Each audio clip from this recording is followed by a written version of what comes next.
Elvis Presley, the king of rock and roll, surprised everyone with songs that felt more suited for a cheesy film soundtrack than his legendary career. Take When I'm Over You, a flop that Cheryl Miley wrote, considered by many as one of Elvis's worst songs ever. It somehow made it to the charts, peaking at number 53 in the Hot 100, which is like a roller coaster reaching the ground. Another flop, Life, was a bizarre attempt at discussing creation, making you wonder what Elvis was thinking. Around this time, Elvis returned to the movie world with songs that were no better. I'll Never Know, with lyrics like If I Were You, I'd Know That I'd Love Me, was puzzling. Then there was If I Were You, which somehow included a reference to the Great Snowman. It's like he was speaking in riddles, perhaps sending a message to Colonel Parker, but not everything was a disaster. It Ain't No Big Thing, But It's Growing brought a bit of humor, even if it was about something expanding, whatever that means. A reworked version of the skiffle favorite Get Along Home, Cindy, featured a sharp guitar solo by James Burton, showing Elvis could still rock. However, combining Got My Mojo Workin' with Keep Your Hands Off It didn't quite work. It's like trying to mix oil and water. Among the discarded songs, 100 Years From Now stood out. Elvis added a cheeky twist, almost saying, "Here goes my career down the drain," with the line, "You can kiss my ass." It was raw, it was real, and it showed Elvis wasn't afraid to be himself, even if it meant risking his career. There was also an impromptu jam session where Elvis sang about not making it on guitar, highlighting his self-awareness and humor. Beyond these recordings, Elvis was filming for the documentary, That's the Way It Is. We see him rehearsing, singing snippets of songs, and showing a more relaxed side. He was enjoying himself, performing for his band, and even throwing in the occasional swear-word-laden rendition of Stranger in My Hometown. This side of Elvis, the one that loved to have fun on stage, was captured on film. Elvis's personal life during this period was as tumultuous as his music choices. He faced legal troubles when a woman claimed he was the father of her child. Elvis denied it, joking about using birth control, a moment that showed his honesty, even if it was meant as a joke. There were also threats against him, but the shows went on. Elvis even performed an extra show for workers at other casinos, proving he was still the showman we loved. As Elvis continued to tour, he faced new challenges and adventures. In one memorable moment, he was so tired he had to lie down on stage, but the audience loved it. He also tangled up words during a performance, causing laughter instead of confusion. Elvis was a man who could turn any moment into entertainment. Back in Las Vegas after a series of shows, Elvis caught wind that Spiro Agnew, the vice president, was visiting Frank Sinatra. Elvis, always the performer, tried to curry favor by gifting Agnew an antique gun. Agnew politely declined, but Elvis kept it for him, showing a more vulnerable side. In November, Elvis embarked on his first concert tour since 1958. It was exhausting but exhilarating. In Tampa, he even took a nap on stage, a moment that only added to his charm. The tour ended with Elvis seeking seclusion, craving some quiet time after the whirlwind of performances. Despite his personal ups and downs, Elvis returned to Vegas in September to catch shows featuring him. He went to meet Vice President Agnew, presenting him with the gun, a bizarre but telling moment of Elvis's desire for attention and approval. In November, Elvis, That's the Way It Is hit theaters, offering fans a glimpse into Elvis's life and performances. The documentary showcased Elvis at his best, singing 36 songs and revealing his humor and personality. It captured the excitement of Elvis concerts and the love fans had for the king. Even if the film took some creative liberties, it remains a celebration of Elvis's artistry and his enduring impact on music and culture. For fans, Elvis was more than just a singer, he was an experience, a phenomenon that continues to captivate hearts. Even in the face of controversy and personal struggles, Elvis's love for performance and his ability to entertain remained unwavering. His story is a testament to the power of music and the unbreakable bond between an artist and their fans. In December 1970, Elvis Presley, known for his music and flamboyant style, found himself in an unusual situation.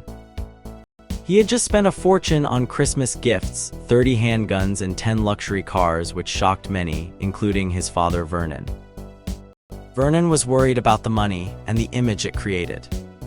But Elvis was focused on a bigger concern, the drug culture that he believed was harming young people. Elvis decided to take matters into his own hands. He reached out to John O'Grady, who connected him with John Findlater at the Bureau of Narcotics and Dangerous Drugs. Elvis felt this was more important than any phone call or letter. He packed himself off to Washington, D.C., determined to make a difference. On a cold December morning, Elvis set out alone. He dressed in dark glasses, a purple velvet suit, and a cape.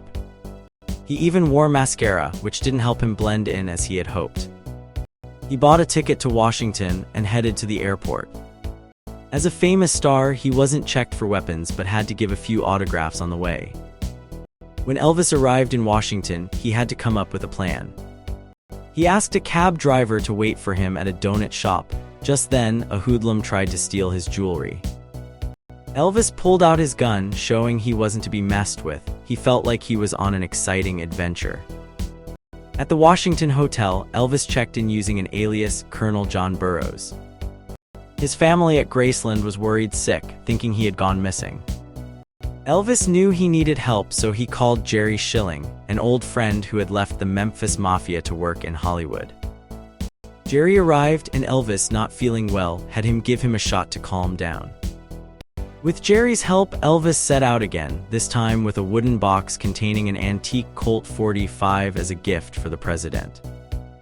They met Senator George Murphy, who was sympathetic to Elvis's cause. Encouraged, Elvis decided to meet President Nixon. He wrote a letter expressing his concerns about drugs, the Black Panthers, and the hippie movement. He wanted to be part of the fight against these issues. Elvis and Jerry arrived at the White House early the next morning. Elvis handed his letter to Nixon, asking to be called at the Washington Hotel. Meanwhile, Jerry was worried about his job and considered calling Graceland for backup. But Elvis told him to wait and go to the Justice Department instead. At the Justice Department, Elvis met John Findlater, who explained that only FBI agents could carry a badge. Elvis was undeterred. Back at the White House, Nixon received Elvis and commented on his outfit.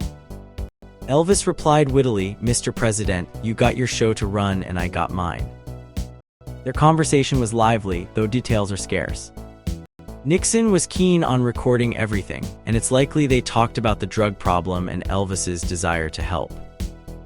Nixon, impressed by Elvis's star power, offered to make Jerry and Sonny West federal agents. He also agreed to give them cufflinks with the presidential seal. After meeting Nixon, Elvis returned to Graceland for a quiet Christmas. He told David Stanley, a family friend, that the teenager should report any drug sales he found. Though Elvis didn't offer to buy the information, he might have wanted to help in other ways. That Christmas, Elvis was a topic of much discussion. His album On Stage was a hit, and fans received a special 4-LP box set as a gift. The set included a piece of Elvis's suit, a novelty for the time. As the year ended, Elvis's unique adventure and his efforts to combat drug use left a lasting impression, even if his methods were unconventional. In late 1970, Elvis Presley received a funny gift, a laughing box. Elvis loved it.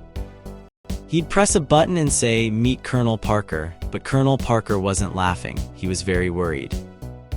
Elvis had gone out on his own for the first time and met the president, Nixon. However, Elvis didn't make Nixon laugh. That Christmas, Elvis had a tough time. In January 1971, Elvis was on a list of young people doing great things. He was 36 but felt like he was still young. He decided to speak at the event. People wondered if he'd use the chance to talk about drugs, but Elvis kept it nice. He spoke about love instead.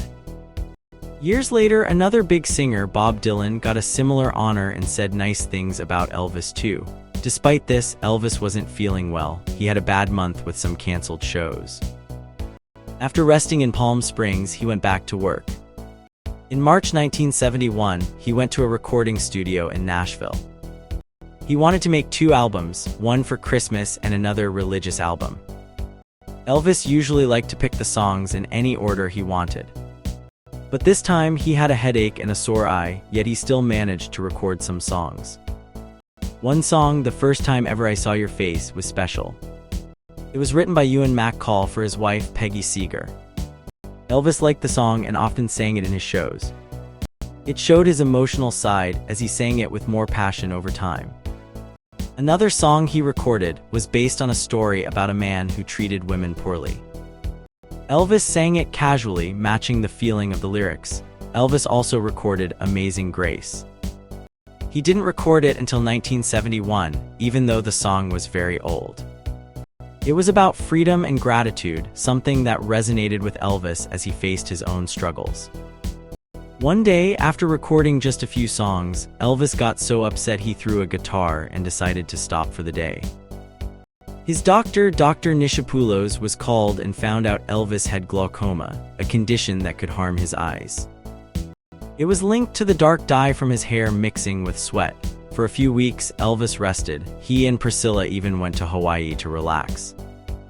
In May 1971, Elvis returned to Nashville with a better mood. He was excited to make his Christmas album.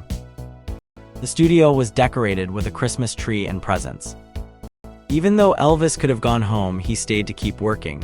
The Colonel sent a festive message too. Elvis' ability to make music, even during tough times, showed his strength and love for his craft.